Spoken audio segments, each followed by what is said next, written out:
जय हिंद दोस्तों, वंदे मातरम।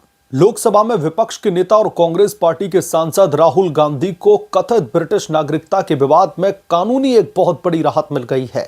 उत्तर प्रदेश की राजधानी लखनऊ स्थित विशेष एमपी एमएलए की कोर्ट ने दोस्तों अब भारतीय जनता पार्टी के कार्यकर्ता के द्वारा याचिका को पूरी तरह से खारिज कर दिया है।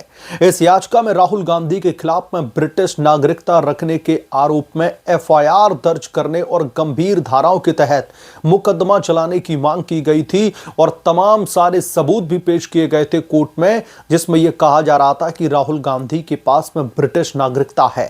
कोर्ट ने याचिका को कानून की प्रक्रिया का दुरुपयोग करार देते हुए इसे सिरे से खारिज कर दिया और स्पष्ट कहा कि इस तरीके की याचिकाएं हतोत्साहित की जानी चाहिए। इस रिपोर्ट में दोस्तों हम जानेंगे कि कोर्ट ने इस याचिका को खारिज करने के क्या कारण दिए हैं और आदेश में जज साहिब ने क्या कहा है। दोस्तों ये विवाद वर्षों पुराना है, जिसमें दावा किया जाता रहा है कि राहुल गांधी के पास में भारत के साथ साथ ब्रिटिश की नागरिकता भी है, जो भारतीय संविधान के अनुच्छेद 84A के तहत लोकसभा के चुनाव लड़ने को अयोग्य बनाता है। दोस्तों याचिकाकर्ता एस विघ्नेश शिशिर, जो कर्नाटक के बीजेपी के कार्यकर्ता हैं, उन्होंने राहुल गांधी के खिलाफ में याचिका दाखिल करते हुए यह आरोप लगाया था कि राहुल गांधी ने अपनी ब्रिटिश नागरिकता को छुपाकर चुनाव लड़ा था। उन्होंने यह भी दावा किया था कि राहुल गांधी की कंपनी बैकऑप्स लिमिटेड, जो कि यूके में रजिस्टर्ड है, उससे उनका लिंक है और अभी भी उससे वो जुड़े हुए हैं। लंदन के मतदाता सूची में उनका नाम दर्ज रहा है और ब्रिटिश पासपोर्ट भी देखा गया है। ये तमाम दावे उस याचिका में किए गए थे। याचिका में भारतीय दंड संहिता, जो न्याय संहिता है, उसकी पासपोर्ट एक्ट, फॉरेनर्स एक्ट और ऑफिशियल सीक्रेट्स एक्ट के तहत कार्रवाई की मांग की गई थी राहुल गांधी के खिलाफ में। यह याचिका मूल रूप से रायबरेली की विशेष एमपी एमएलए कोर्ट में दायर की गई थी, लेकिन इलाहाबाद की हाई कोर्ट की जो लखनऊ बेंच है, उसने एक आदेश जारी किया था 17 दिसंबर को और उस अपने आदेश में इसे लखनऊ ट्रांसफर कर दिया गया था। विशेष एमपी एमएलए कोर्ट की अतिरिक्त मुख्य न्यायिक मजिस्ट्रेट यानी कि एसीजेएम और विशेष जज आलोक वर्मा ने इस मामले पर जो है सुनवाई की 5 जनवरी को।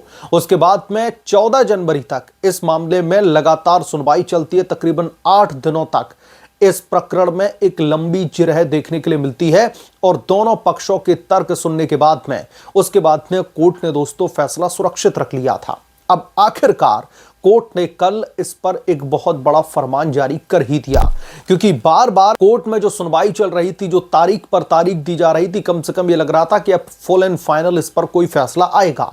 कोर्ट ने दोस्तों बीजेपी के नेता की याचिका को सिरे से खारिज करते हुए कई महत्वपूर्ण टिप्पणियां की। पहली टिप्पणी थी कि कानून की प्रक्रिया का दुरुपयोग किया जा रहा है। जज आलोक वर्मा ने स्पष्ट कहा कि यह याचिका कानून की प्रक्रिया का दुरुपयोग है, जिसे निश्चित रूप से हतोत्साहित किया जाना चाहिए। कोर्ट ने इसे समय की बर्बादी भी करार दिया। नागरिकता पर फैसला करने का अधिकार क्षेत्र नहीं है, यह भी कोर्ट ने कहा। कोर्ट ने अपने आदेश में कहा कि इस कोर्ट के पास में किसी की भी नागरिकता या फिर राष्ट्रीयता से संबंधित सवाल पर फैसला करने का अधिकार क्षेत्र नहीं है, यानी कि यह मामला इस कोर्ट के दायरे से बाहर है। जज साहब ने खुद ही यह बात मान ली कि हम इस बाबत कोई भी फैसला नहीं दे सकते।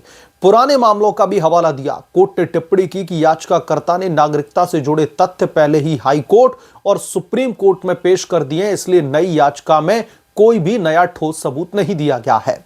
याचिका उन्होंने सिरे से खारिज कर दी ये बोल करके। कोर्ट का अंतिम जो निष्कर्ष है दोस्तों, इस कोर्ट का यह मानना है कि यह वर्तमान में आवेदन स्वीकार नहीं किया जा सकता। याचिका को पूरी तरह से खारिज कर दिया गया। इस फैसले से राहुल गांधी पर किसी भी आपराधिक जांच या फिर एफआईआर का खतरा टल गया है और इसके खारिज होने की दोस्तों जो सबसे बड़ी वजह है वो ये है कि ऑलरेडी ये तमाम चीजें सुप्रीम कोर्ट और हाई कोर्ट में चल रही हैं, तो सीधे सीधे कोर्ट ने अपने आप को अलग कर लिया। कोर्ट ने एफआईआर दर्ज करने की मांग को ठुकरा दिया, जिससे उनकी संसदीय सदस्यता या फिर चुनाव लड़ने के अधिकार पर कोई भी संकट नहीं है। यह फैसला दोस्तों कांग्रेस पार्टी के लिए राजनीतिक रूप से भी बहुत महत्वपूर्ण है, क्योंकि यह लंबे समय से चले आ रहे दोहरी नागरिकता के आरोपों को अब कमजोर करने लगा है। याचिकाकर्ता एस विघ्नेश शिशिर ने संकेत दिया है कि वो इस फैसले के खिलाफ में हाई कोर्ट में अपील करेंगे, या तो हाई कोर्ट जाएंगे या फिर डायरेक्टली सुप्रीम कोर्ट का रुख करेंगे। लेकिन फिलहाल राहुल गांधी को इस मामले में एक बहुत बड़ी कानूनी राहत मिल चुकी है, इस बात से इनकार नहीं किया जा सकता। दोनों पक्षों की दलीलें सुनने के बाद में जिस फैसले को सुरक्षित रखा गया था, अब उस फैसले को जब कल प्रोनाउंस किया गया तो बीजेपी के जो नेता हैं वो भी कहीं ना कहीं स्तब्ध रह गए कि जब तमाम सारे सबूत हमने पेश कर दिए, जो भी जिरह चल रही थी उसमें भी वो लगातार लीड कर रहे थे और उन्हें लग रहा था कि कम से कम राहुल गांधी के खिलाफ में केस फाइल करने का आदेश दिया जाएगा, जिससे इस मामले की इन्वेस्टिगेशन जो है शुरू की जा सकेगी।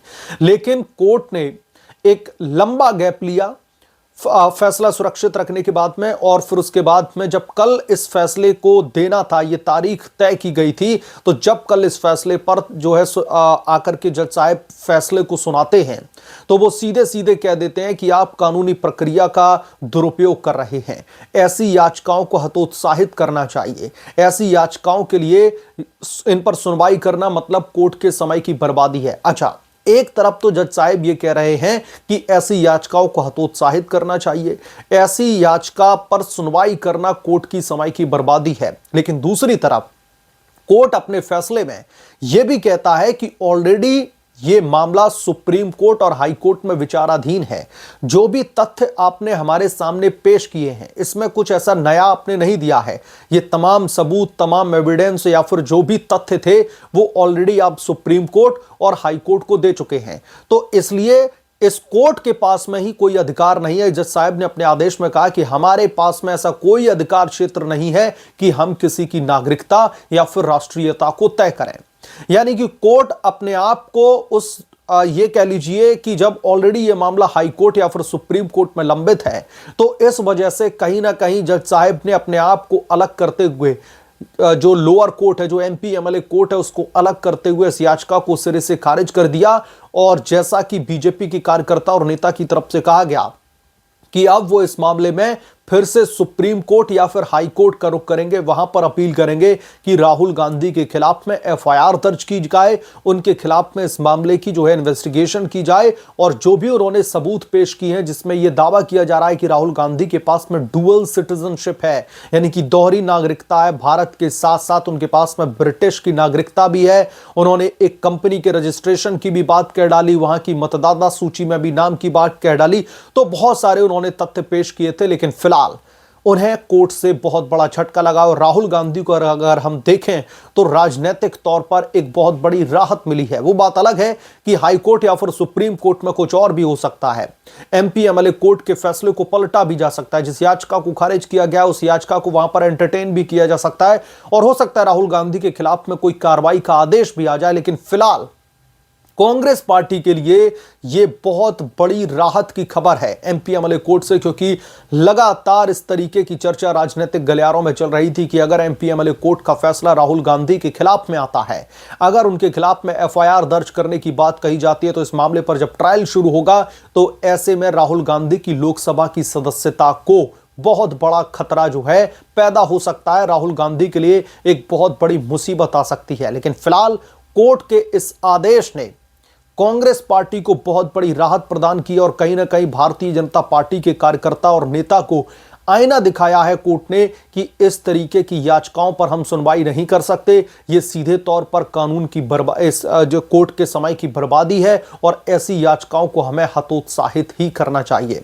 अब देखना दिलचस्प होगा कि अगर बीजेपी के नेता और कार्यकर्ता शशिर विघ्नेश अगर सुप्रीम कोर्ट या फिर हाई कोर्ट का रुख करते हैं तो किन पहलुओं के बेसिस पर जाएंगे, कैसे एमपी एमएलए कोर्ट के फैसले को चुनौती देंगे, वहां पर क्या इस कोर्ट के खिलाफ में वो तथ्य रखेंगे जिसके बेसिस पर इस मामले पर कोर्ट में सुनवाई की जाए। बहरहाल आप क्या सोचते हैं इसके बारे में, आपकी क्या राय है, हमें कमेंट करके जरूर बताएं।